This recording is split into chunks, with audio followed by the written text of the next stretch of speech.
এই মিষ্টিটা সুস্বাদু, এটা পঞ্চের মিষ্টি খুব সুস্বাদু। আমরা এই কারণে এই এলাকায় আসলে এই মিষ্টিটা আমরা অন্তত এক পিস হলেও খাই, বাসার জন্য নিয়ে যায় আর কি। খুব ভালো মানের মিষ্টি আমাদের কাছে মনে হয়। এটা আমরা গণেশের মিষ্টির দোকান বলে আমরা পরিচিত আর কি। সবাই বলে যে গণেশের মিষ্টি। গণেশ বাবু থাকতেই নেই, তখন থেকে খাই আমরা। এখানকার মিষ্টি মনে করেন খুব টেস্ট, এবং এলাকা ভিত্তিক খায়, বাইরেও যায়, হ্যাঁ, আবার দেশ বিদেশেও এখানকার মিষ্টি সাপ্লাই হয়। আমি মোটামুটি প্রায় 20-25 বছর যাবত এই মিষ্টিটা খাই, এবং আমার দেশে এবং দেশের বাইরে বিভিন্ন আত্মীয়স্বজন মিষ্টিটা খুবই পছন্দ করে, এবং তাদেরকে খুশি রাখার জন্য এই মিষ্টিটা আমি প্রায় মাঝে মধ্যে পাঠাই। এবং এই মিষ্টিটা প্রায় বিশ্বের প্রায় 22টা দেশে সাপ্লাই করা হয়। এবং অত্র অঞ্চলে মানে নাম বলতে পৌঁছে মিষ্টি বলতেই গণেশবাবুর দোকানটি বসে, এবং এখানে এসে মিষ্টি খাই সবাই।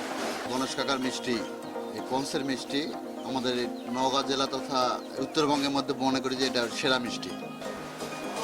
খুব কম জায়গার মধ্যে আমরা এই মিষ্টিটা তৈরি করি এবং ভালো পরিবেশে তৈরি করার চেষ্টা করি। সবাই নেয় আর খায়। আর যদি ইন্ডিয়াতে কেউ যায়, ইন্ডিয়াতে অবশ্যই নিয়ে যায় মিষ্টি। আবার আমার বাবা থেকে শুরু, এবং আমিও কয়েকবার দিয়েছি বাইরের দেশে, মালয়েশিয়াতে গেছে। আমরা যাওয়ার সময় সেটা অবশ্যই ভালো প্যাকেটজাত করে দিই। সে এসে মালয়েশিয়াতে কয়েকবার আমাদের মিষ্টিটা গিয়েছে। স্পঞ্জ আসলে এটা হলো মূলত গরুর দুধের ছানা কেটে দিয়ে যদি তৈরি করা হয়, এবং একদম দুধ থেকেই তৈরি হয়, আর শুধু ছানা দিয়েই যে মিষ্টিটা তৈরি হবে সেটা হলো স্পঞ্জের মিষ্টি হবে। আর আমি এভাবে একটাই কথা বলি, আমার বাবা বলে গেছে যে স্বর্ণ ভেজাল হয় কিন্তু পঞ্চ মিষ্টির কোনো ভেজাল হয় না, এবং আমরা সেটা চোখের সামনে তৈরি করে দেখে দিতে পারবো। একটা মিষ্টি বলতে রসমালাই তৈরি করতেছি, আমার দোকানের ফেমাস রসমালাইও, যেটা পঞ্চ মিষ্টি থেকেই তৈরি হয় রসমালাই দুধ দিয়ে। আর এ বাদে আছে একটা আপনার কালো জাম যেটা বলা হয়, পানিতোয়া বলা হয়, ছানার জিলাপি বলা হয়, এরকম আরও কয়েক পদের মিষ্টি আসছে আমার কাছে। স্পঞ্জ মিষ্টি আমাদের জেলার বিভিন্ন জায়গা থেকেই লোক এসে ভিড় করে স্পঞ্জ খাওয়ার জন্য। মাতাজির নাম বলতে স্পঞ্জ হয়ে আসে। স্পঞ্জটা খাওয়ার জন্য বিভিন্ন জায়গা থেকেই লোকজন আসে, বিভিন্ন জেলা থেকে আসে। আমরা তৈরি করি, বিক্রি করি। আর এটার পাশাপাশি রসমালাইটাও অনেকটাই ফেমাস হয়ে আসছে।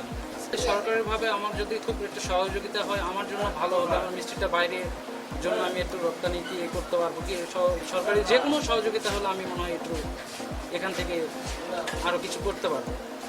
আমার মিষ্টি আমার কাছে অনেকটাই ভালো লাগে। আমি অনেক জায়গায় পঞ্চ মিষ্টি খাইছি। আসলে আমার মিষ্টি দিয়ে বলতেছি না, আমার মিষ্টিটার অনেকেই হয়তো জানে, কিন্তু আমার কাছে অনেক মজার একটা মিষ্টি লাগে। এখন দেশে তো চলছেই, বাট আমাদের কিছু কিছু বাইরে থেকে অর্ডার আসে, আমরা বাইরে দিয়ে থাকি।